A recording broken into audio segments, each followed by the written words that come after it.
Chapter 7. A Mad Tea Party.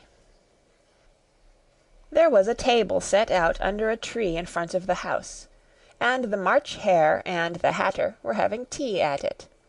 A Dormouse was sitting between them, fast asleep, and the other two were using it as a cushion, resting their elbows on it, and talking over its head. Very uncomfortable for the Dormouse, thought Alice.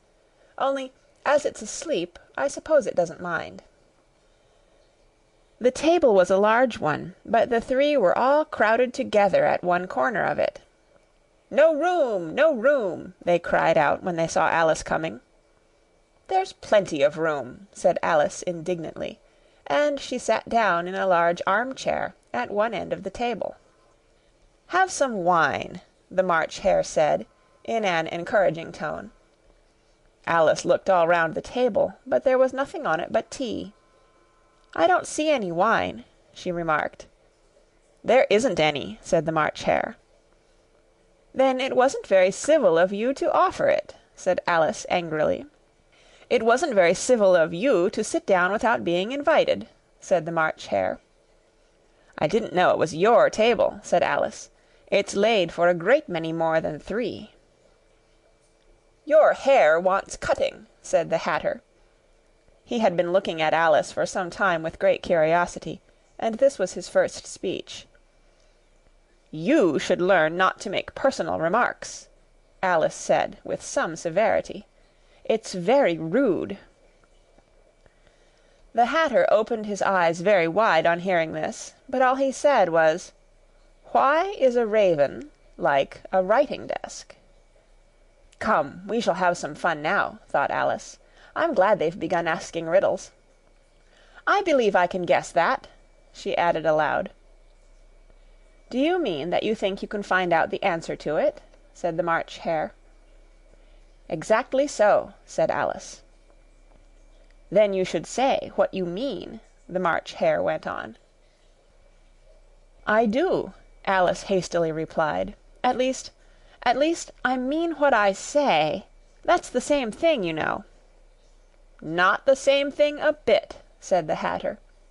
"You might just as well say that 'I see what I eat' is the same thing as 'I eat what I see.'" "You might just as well say," added the March Hare, "that 'I like what I get' is the same thing as 'I get what I like.'" "You might just as well say," added the Dormouse, who seemed to be talking in his sleep, that 'I breathe when I sleep' is the same thing as 'I sleep when I breathe.'" "It is the same thing with you," said the Hatter, and here the conversation dropped, and the party sat silent for a minute while Alice thought over all she could remember about ravens and writing-desks, which wasn't much. The Hatter was the first to break the silence. "What day of the month is it?" he said, turning to Alice. He had taken his watch out of his pocket and was looking at it uneasily, shaking it every now and then, and holding it to his ear. Alice considered a little, and then said, "The 4th." "2 days wrong," sighed the Hatter. "I told you butter wouldn't suit the works," he added, looking angrily at the March Hare. "It was the best butter," the March Hare meekly replied. "Yes, but some crumbs must have got in as well," the Hatter grumbled. "You shouldn't have put it in with the bread-knife." The March Hare took the watch, and looked at it gloomily. Then he dipped it into his cup of tea, and looked at it again, but he could think of nothing better to say than his first remark. "It was the best butter, you know." Alice had been looking over his shoulder with some curiosity. "What a funny watch," she remarked. "It tells the day of the month, and doesn't tell what o'clock it is." "Why should it?" muttered the Hatter. "Does your watch tell you what year it is?" "Of course not," Alice replied, very readily. "But that's because it stays the same year for such a long time together." "Which is just the case with mine," said the Hatter. Alice felt dreadfully puzzled. The Hatter's remark seemed to have no sort of meaning in it, and yet it was certainly English. "I don't quite understand you," she said, as politely as she could. "The Dormouse is asleep again," said the Hatter, and he poured a little hot tea upon its nose. The Dormouse shook its head impatiently, and said, without opening its eyes, Of course. Just what I was going to remark myself." "Have you guessed the riddle yet?" the Hatter said, turning to Alice again. "No, I give it up," Alice replied. "What's the answer?" "I haven't the slightest idea," said the Hatter. "Nor I," said the March Hare. Alice sighed wearily. "I think you might do something better with the time," she said, "than waste it in asking riddles that have no answers." "If you knew time as well as I do," said the Hatter, "you wouldn't talk about wasting it. It's him." "I don't know what you mean," said Alice. "Of course you don't," the Hatter said, tossing his head contemptuously. "I dare say you never even spoke to time." "Perhaps not," Alice cautiously replied. "But I know I have to beat time when I learn music." "Ah, that accounts for it," said the Hatter. "He won't stand beating. Now, if you only kept on good terms with him, he'd do almost anything you liked with the clock. For instance, suppose it were 9 o'clock in the morning, just time to begin lessons. You'd only have to whisper a hint to time, and round goes the clock in a twinkling. 1:30, time for dinner." "I only wish it was," the March Hare said to itself in a whisper. "That would be grand, certainly," said Alice thoughtfully. "But then I shouldn't be hungry for it, you know." "Not at first, perhaps," said the Hatter. "But you could keep it to 1:30 as long as you liked." "Is that the way you manage?" Alice asked. The Hatter shook his head mournfully. "Not I," he replied. "We quarrelled last March, just before he went mad, you know," pointing with his teaspoon at the March Hare. "It was at the great concert given by the Queen of Hearts, and I had to sing, 'Twinkle, twinkle, little bat, how I wonder what you're at.' You know the song, perhaps?" "I've heard something like it," said Alice. "It goes on, you know," the Hatter continued, "in this way: Up above the world you fly, like a tea-tray in the sky, twinkle, twinkle."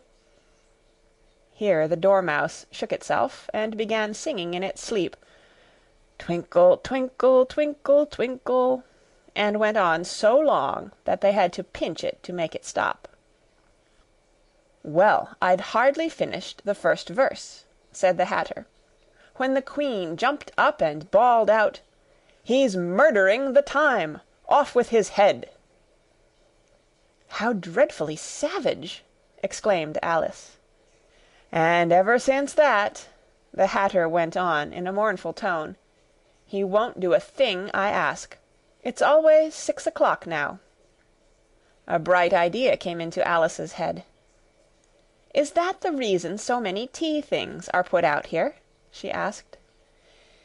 "Yes, that's it," said the Hatter with a sigh. "It's always tea time, and we've no time to wash the things between whiles." "Then you keep moving round, I suppose," said Alice. "Exactly so," said the Hatter, "as the things get used up." "But what happens when you come to the beginning again?" Alice ventured to ask. "Suppose we change the subject," the March Hare interrupted, yawning. "I'm getting tired of this. I vote the young lady tells us a story." "I'm afraid I don't know one," said Alice, rather alarmed at the proposal. "Then the Dormouse shall," they both cried. "Wake up, Dormouse!" and they pinched it on both sides at once. The Dormouse slowly opened his eyes. "I wasn't asleep," he said, in a hoarse, feeble voice. "I heard every word you fellows were saying." "Tell us a story," said the March Hare. "Yes, please do," pleaded Alice. "And be quick about it," added the Hatter, "or you'll be asleep again before it's done." "Once upon a time there were 3 little sisters," the Dormouse began in a great hurry. "And their names were Elsie, Lacie, and Tilly, and they lived at the bottom of a well." "What did they live on?" said Alice, who always took a great interest in questions of eating and drinking. "They lived on treacle," said the Dormouse, after thinking a minute or two. "They couldn't have done that, you know," Alice gently remarked. "They'd have been ill." "So they were," said the Dormouse. "Very ill." Alice tried to fancy to herself what such an extraordinary way of living would be like, but it puzzled her too much, so she went on, "But why did they live at the bottom of a well?" "Take some more tea," the March Hare said to Alice very earnestly. "I've had nothing yet," Alice replied in an offended tone, "so I can't take more." "You mean you can't take less," said the Hatter. "It's very easy to take more than nothing." "Nobody asked your opinion," said Alice. "Who's making personal remarks now?" the Hatter asked triumphantly. Alice did not quite know what to say to this, so she helped herself to some tea and bread and butter, and then turned to the Dormouse and repeated her question. Why did they live at the bottom of a well? The Dormouse again took a minute or two to think about it, and then said, "It was a treacle well." "There's no such thing," Alice was beginning, very angrily, but the Hatter and the March Hare went, "Sh! Sh!" and the Dormouse sulkily remarked, "If you can't be civil, you'd better finish the story for yourself." "No, please go on," Alice said very humbly. "I won't interrupt again. I dare say there may be one." "One indeed," said the Dormouse indignantly. However, he consented to go on. "And so these 3 little sisters, they were learning to draw, you know." "What did they draw?" said Alice, quite forgetting her promise. "Treacle," said the Dormouse, without considering at all this time. "I want a clean cup," interrupted the Hatter. "Let's all move one place on." He moved on as he spoke, and the Dormouse followed him.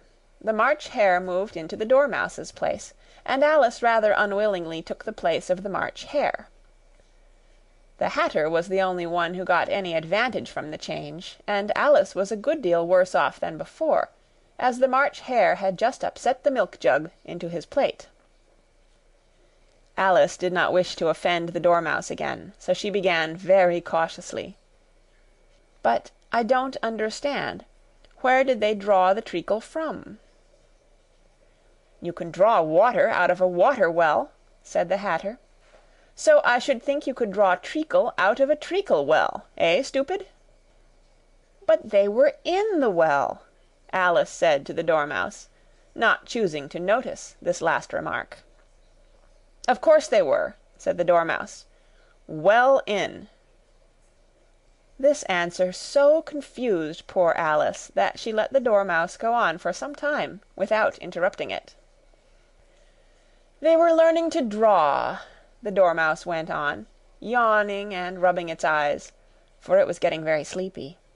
"And they drew all manner of things, everything that begins with an M." "Why with an M?" said Alice. "Why not?" said the March Hare. Alice was silent. The Dormouse had closed its eyes by this time, and was going off into a doze, but on being pinched by the Hatter, it woke up again with a little shriek, and went on. "That begins with an M, such as mousetraps, and the moon, and memory, and muchness. You know you say things are much of a muchness, Did you ever see such a thing as a drawing of a muchness?" "Really, now you ask me," said Alice, very much confused, "I don't think—" "Then you shouldn't talk," said the Hatter. This piece of rudeness was more than Alice could bear. She got up in great disgust and walked off. The Dormouse fell asleep instantly, and neither of the others took the least notice of her going, though she looked back once or twice, half hoping that they would call after her. The last time she saw them, they were trying to put the Dormouse into the teapot. "At any rate, I'll never go there again," said Alice, as she picked her way through the wood. "It's the stupidest tea-party I ever was at in all my life." Just as she said this, she noticed that one of the trees had a door leading right into it. "That's very curious," she thought, "but everything's curious today. I think I may as well go in at once." And in she went. Once more she found herself in the long hall, and close to the little glass table. "Now I'll manage better this time," she said to herself, and began by taking the little golden key and unlocking the door that led into the garden. Then she went to work nibbling at the mushroom, she had kept a piece of it in her pocket, till she was about a foot high. Then she walked down the little passage, and then she found herself at last in the beautiful garden, among the bright flower beds and the cool fountains.